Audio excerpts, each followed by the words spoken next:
व निस्वार्थी व ज्ञानी गुरु भेटणे हे शिष्याचे परम भाग्य आहे। गुरुपूजा ही सत्याची ज्ञानाची पूजा असते।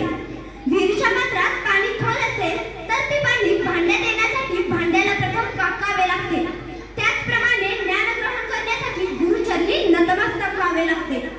एक आदर्श शिक्षक विद्यार्थ्याचे मन घडवितो, आयुष्य संपन्न करतो, सुंदर राष्ट्र निर्माण करतो।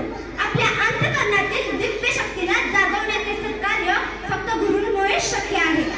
गुरु तेथे ज्ञान, ज्ञानी आत्मदर्शन, गुरु तेथे ज्ञान, ज्ञानी आत्मदर्शन, दर्शनी समाधान असे तेथे, दर्शनी समाधान असे तेथे।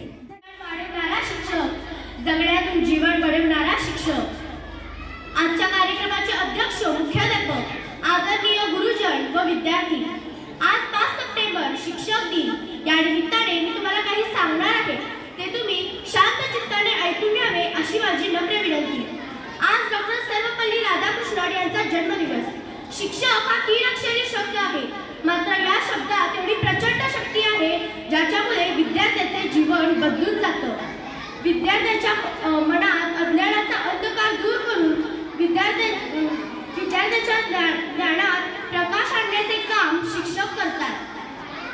विद्यार्थ्याच्या जीवनाला योग्य आकार देणे, विद्यार्थ्याचा आत्मविश्वास वाढवणे, विद्यार्थ्याच्या कलागुणांना वाव मिळावा म्हणून प्रयत्न करणे अशी अनेक कामे शिक्षक करतात। केवळ पुस्तकी ज्ञान न देता माणसाने माणूस म्हणून कसं जगावं याचं देखील ज्ञान ते देतात। शेवटी मला कुसुमाग्रजांची कणा ही कविता आठवते। ओळखलं का सर मला, पावसामध्ये आला कधी, कपडे होते कर्दमलेले, केसावरती पाणी, क्षणभर वस्त्रानंतर हसला, बोलला वरती पाहून, गंगामाई पाहुणी आली गेली घरट्यात राहून। माहेर वाशीन पोरी सारखी 4 भिंतीत नाचली, मोकळ्या हाती जाईल कशी बायको मात्र वाचली। भिंत पचली, चूल विजली, होते नव्हते नेले, प्रसाद म्हणून पापण्यामध्ये पाणी थोडे ठेवले। खिशाकडे हात जाता पैसे नको सर आता, खिशाकडे हात जाता पैसे नको सर आता।